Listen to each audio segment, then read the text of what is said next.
मुझे कुछ फील ही नहीं हुआ, ना नफरत ना गुस्सा। उसके बाद उसकी जिंदगी बहुत पीछे रह गई है। मैं तो फिर मैं पीछे क्यों रहूं? मोहब्बत तो हम दोनों ने की थी ना, सजा वो अकेली क्यों? तुम्हें क्या फील हो रहा है, तुम्हें क्या नहीं फील हो रहा है, इससे मेरा कोई कंसर्न। गलतियों की सजा क्यों दूं? वतन इस घर से कैसे ये सवाल पूछ सकता हूँ कि वो कहाँ रात गुजार के आई है?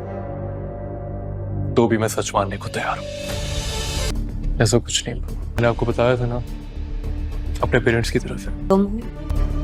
और ये नतीजा कैसे निकाला आपने? पेरेंट्स की तरफ रह ले के वालिद ने बताया कि एक फैमिली है जिनकी 24-25 साल पहले बच्ची खो गई थी। मुझे लगता है कि तुम वो हो सकते। हम उनसे कल सुबह मिलने जा रहे हैं। पूरी उम्मीद है कि चालबाज ड्रामे के आने वाले एक साथ में अब आप लोग देखने जा रहे हैं कि ईशर है जो कि अब अनाया के साथ हमदर्दी कर रही है, क्योंकि अब वो जानती है कि शान ने अनाया के साथ अच्छा नहीं किया, लेकिन वो अनाया से दोस्ती के बाद अब उसे पूरी अब कहानी अब सुनाएगी इस शान की, क्योंकि वो नहीं चाहती कि अब अनाया किसी भी धोखे में रहकर अब इस रूहान के साथ अच्छा सलूक ना करे, क्योंकि वो चाहती है कि रूहान और अनाया एक साथ खुश रहें।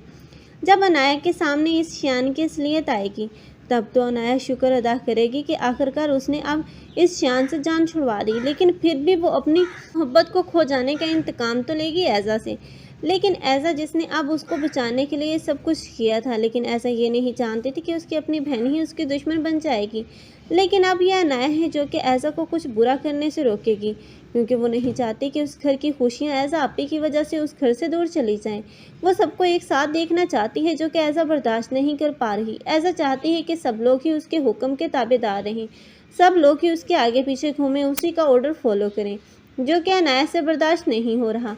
अनाया जो कि अब ईशल का साथ देगी, क्योंकि ये अब बहुत जल्द यही ऐसा होगी जो कि अब बार बार आशिर के पास आएगी, उसे अपनी बातों में बहलाएगी फैसलाएगी, जिसके बाद ये आशिर जो कि अब अपनी ही भाभी की बात सुनेगा और उसी का कहा मानेगा, और ईशल से ये बर्दाश्त नहीं होगा। अनाया ये सब कुछ देख रही है अपनी आंखों से, और अनाया जान चुकी है कि ये सब कुछ जो कुछ भी अब आप ही कर रही हैं सब उसके ड्रामे हैं, ताकि ईशल के दिल में अब आशिर के लिए शक को बढ़ा सकें।